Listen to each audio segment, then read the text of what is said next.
नमस्कार, prime talk में आपका स्वागत है। अभी जो तस्वीरें आपने देखी वे भारत सरकार के खाद्य एवं सार्वजनिक वितरण विभाग की वेबसाइट पर चल रही थी। इन तस्वीरों को देखकर आप यही अंदाजा लगा रहे होंगे कि देश के हर नागरिक का पेट भर रहा होगा। इन तस्वीरों के हिसाब से आप सही सोच रहे हैं।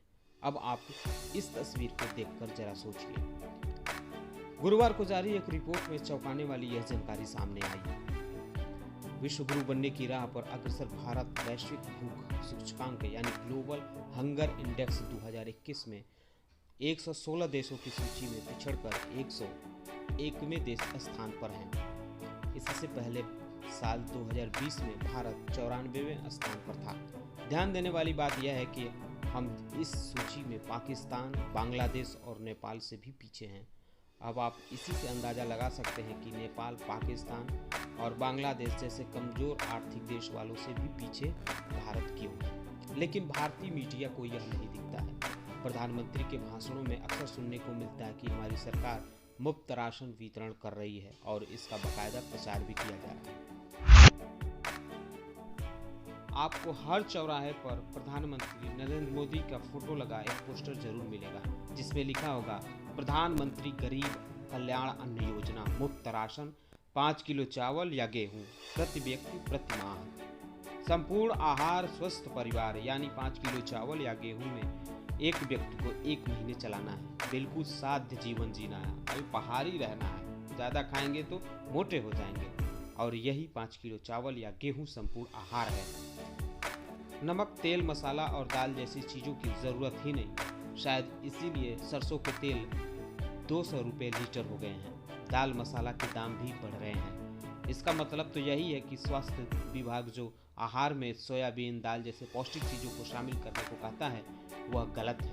खैर, इससे आपको क्या लेना देना है। 4 पैसे आ रहे हैं, घर परिवार चल रहा है, यही बातें भारतीय मीडिया भी सोचता है। शायद इसीलिए वह यह मुद्दा नहीं उठाता। चलिए हम लौटते हैं ग्लोबल हंगर इंडेक्स पर।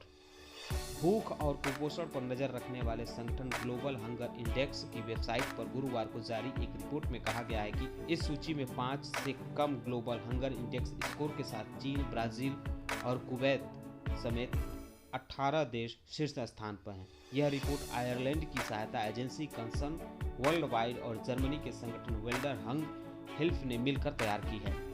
2020 में इस सूची में 107 देश थे और भारत 94वें स्थान पर था। अब इस सूची में 116 देश हो गए हैं तो भारत 101 नंबर पर आ गया है।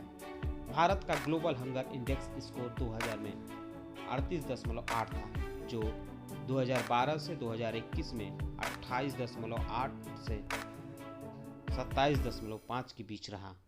रिपोर्ट के अनुसार 2021 में आशावादी होना मुश्किल है, क्योंकि अब भूख बढ़ाने वाली ताकतें अच्छे इरादों और ऊंचे लक्ष्यों पर हावी हो रही हैं। ग्लोबल हंगर इंडेक्स स्कोर 4 संकेतकों पर होता है। इनमें अल्प पोषण, चाइल्ड वेस्टिंग, चाइल्ड स्टंटिंग, बाल मृत्यु दर शामिल हैं। रिपोर्ट के अनुसार चाइल्ड वेस्टिंग में भारत की हिस्सेदारी 1998 से 2002 के बीच 17.1% से बढ़कर 2016 से 2020 में 17.3% हो गई है। इसमें कहा गया है कि भारत सबसे अधिक चाइल्ड वेस्टिंग वाला देश है, जहां कोविड-19 महामारी और इसके चलते लगाए गए प्रतिबंधों से लोग बुरी तरह से प्रभावित हुए हैं। भारत के पड़ोसी देशों की ग्लोबल हंगर इंडेक्स में स्थिति की बात करें तो नेपाल 76वें स्थान पर, वहीं बांग्लादेश 76वें स्थान पर है, म्यांमार 71वें स्थान पर है और पाकिस्तान 92वें स्थान पर है।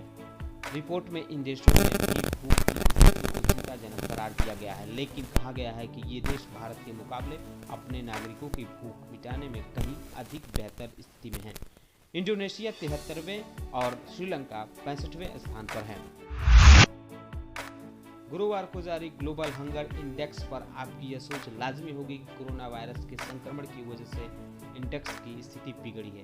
आइए इसकी पड़ताल भी करते हैं। 2019 में आई ग्लोबल हंगर इंडेक्स की रिपोर्ट में भारत को 102 रैंक मिली थी, जब 117 देशों को इसमें शामिल किया गया था। वहीं 19 में पड़ोसी देश पाकिस्तान को 94वां रैंक मिली थी, जबकि श्रीलंका को 66, म्यांमार को 69, इंडोनेशिया को 70 और नेपाल को 73 और बांग्लादेश को 88वां स्थान मिला था। 2018 में आई ग्लोबल हंगर इंडेक्स की रिपोर्ट में भारत 103 नंबर पर था, पाकिस्तान 107 नंबर पर था, बांग्लादेश 86, नेपाल 72, श्रीलंका 67, म्यांमार 68 और इंडोनेशिया 73वें नंबर पर था। अब जरा 2017 की स्थिति देख लेते हैं। 2017 में आई ग्लोबल हंगर इंडेक्स की रिपोर्ट में भारत 100वें नंबर पर था, जबकि पाकिस्तान 106 नंबर पर था, बांग्लादेश 88, नेपाल 72, श्रीलंका 84, इंडोनेशिया 72 और म्यांमार 77वें नंबर पर था।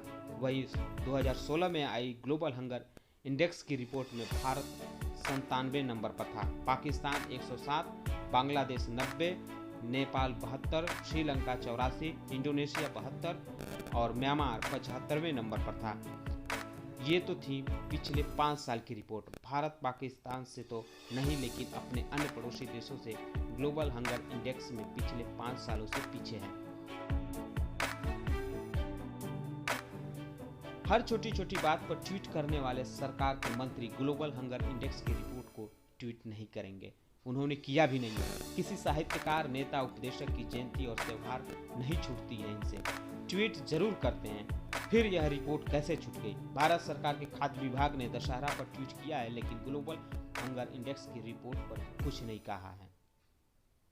इसी से आप अंदाजा लगा सकते हैं कि हमारी सरकार, हमारे मंत्री, हमारे जनप्रतिनिधि हमारे देश के प्रति क्या सोच रहे हैं और कैसे ये लोग देश चला रहे हैं।